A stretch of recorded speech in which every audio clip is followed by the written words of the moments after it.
உலகத்துக்கு ஒரு ஒழுங்கமைப்பு தேவையில்லைன்னு ஒருத்தன் முடிவு பண்ணுறான். அப்போ முடிவு பண்ணதுக்கப்புறம் தான் அல்லாவுடைய வசனங்கள் தேவையில்லைன்னு டிக்ளேர் பண்ணுறோம்.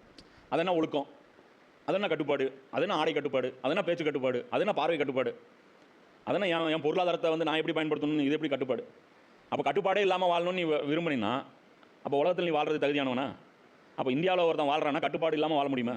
எவ்வளோ கட்டுப்பாடு விதிக்குது இந்திய அரசாங்கம், அமெரிக்க அரசாங்கம் எவ்வளோ கட்டுப்பாடு விதிக்குது. அப்போ ஒரு பூமியில் ஒரு சிவிலைஸ்டு பர்சன், ஒரு கல்ச்சர்டு பர்சன், ஒரு பண்பட்ட ஒரு பக்குவமான, அதாவது ஒரு ஒரு ஒழுங்கமைப்புக்குள்ளே வாழ்கிற ஒரு வாழ்க்கை முறை சிறந்ததா, அல்லது ஒரு ஒழுங்கமைப்பே இல்லாமல் கசகசன்னு வாழலாமா? எப்படி வாழ்றது அதை சொல்கிறான். அப்போ என்ன சொல்கிறான், அல்லாவுடைய வசனங்களை பொய்யனை புறக்கணித்தானோ அவனை விட அக்கிரமக்காரன் யார்? நான் ஒரு டிசிப்ளினுக்குள்ளே வாங்குறேன், டிசிப்ளினே வேணாங்கிறீங்க, என்ன ஃபசாது பண்ணலான்னு முடிவு பண்ணிட்டீங்களா? அப்போ டிசிப்ளினுக்கு வா அப்படின்னா அப்போ ஆள் ஒரு டிசிப்ளின் வச்சுருந்தீங்கன்னா எப்படி ஃபாலோ பண்ண முடியும்? டிசிப்ளினால ஒன்று தானே இருக்க முடியும். ஏன் டிசிப்ளின் ஒன்று, உங்கள் டிசிப்ளின் ஒன்று அப்படின்னா. அப்போ உதாரணத்துக்கு இப்போ இந்த அளவு நிறுவனம் மாதிரி தான், நான் 1500 கிராம் 1 கிலோம்பேன், நீ வந்து 2000 கிராம் வந்து 1 கிலோம்பேன். அப்போ முதல்ல 1 கிலோனா என்னன்னு முதல்ல முடிவு பண்ணும். அது முடிவு பண்ணிட்டு தான் அதுக்கப்புறம் ஏமாத்தானா ஏமாத்தலையான்னு சொல்லணும். ஆளுக்கு வந்து எல்லாத்துலேயும் 1 கிலோ எழுதிருக்கு, இது இவ்வளோ பெருசாக இருக்குது, இது இவ்வளோ பெருசாக இருக்குது. அப்போ அந்த மெஷரிங் டூல் முதல்ல ஃபிக்ஸ் பண்ணும் இல்லையா? அப்போது ஒரு டிசிப்ளினுக்குள்ளே வரணும் அப்படின்னா முதல்ல எது டிசிப்ளின் முதல்ல ஃபிக்ஸ் பண்ணணும். யார் ஃபிக்ஸ் பண்ணுறது? நான் ஃபிக்ஸ் பண்ணால் உனக்கு என்னடா அறிவு இருக்குன்னு நீ கேட்பேன், நீ ஃபிக்ஸ் பண்ணால் நான் கேட்பேன் உனக்கு என்னடா அறிவு இருக்குன்ட்டு. அப்போது யார் ஃபிக்ஸ் பண்ணணும்? அவனுக்கு அறிவு இருக்கணும். யாருக்கு அறிவு ஜாஸ்தி? அல்லாஹ்வுக்கு தான் ஜாஸ்தி. அப்போது அதே மாதிரி அறிவு மட்டும் இருந்தால் போதுமா? நீதியானவனாக இருக்கணும். யாருக்கு நீதியானவன்? அல்லாஹ் நீதியானவன்.